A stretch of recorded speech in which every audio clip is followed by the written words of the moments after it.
હજી તો કાઈ નેઠા નથી. એ મારા લાડકડા ભાભી! હા બેનબા, બોલાવી. તે અરે કામે વળગો. આ સુલો સગાવો ને માંડો રોટલા. બેનબા, મને રોટલા ઘડતા નથી આવડતા, એટલે બધું તૈયાર કરીને મૂક્યું છે. તમે જેમ કહેતા જશો ને એમ હું કરતી જઈશ. તમે મને શીખવશો ને? તે તમારા બાપની ન્યા કાજુ બદામ ખાધા છે અત્યાર સુધી?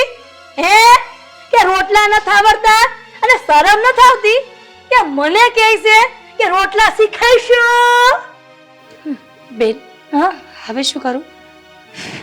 હવે હું કરે એમ એક કામ કર.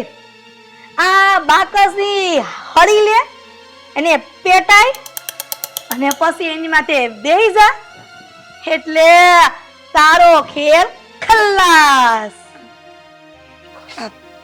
બેન, હા, બાજરાનો લોટ ક્યાં છે રોટલા ઘડવા માટેનો? વાહ રે મહારાણી વાહ! કે તમને બાજરાનો લોટ નથી ખબર? તે કહું છું, આ ઘરમાં પટારો છે ને એની અંદર તિજોરીની અંદર ભૈરો છે. લઈ આવ જા. સારું, હું લઈ આવું. એ બુદ્ધિ વગરની અક્કલ આપીશ ભગવાને કે ઘાસ ચારવા ગઈ છે? શું થયું? આંધળી છો? ભગવાને બે આંખ આપી છે. આ દેખાતો નથી? હા, મેં લોટનો ડબ્બો પડ્યો છે. આ પ્રેમના રોટલા ઓસા ગયડા હોત ને તો આ રોટલામાં ધ્યાન આપ્યું હોત. આ મારો ભાઈ પ્રવીણ્ય બુદ્ધિ વગરનો, અને એમાંય તું હવે આખી જિંદગી મારે અને મારા બાપને બેયને તને સુધારામાં કાઢવાની, ઈ સિવાય કઈ ધંધીનો નહીં કરવાનો. નહીં તે હામું જઈને હું ઊભા છો? હામું જઈને ઊભા છો?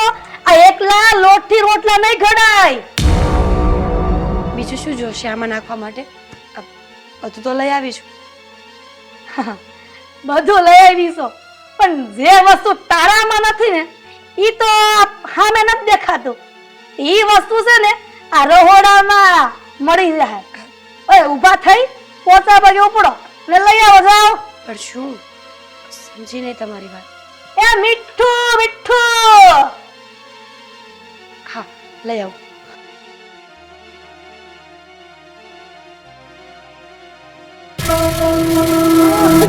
બુદ્ધિ વગરની આ અમારા જ પનારે આવવાની હતી.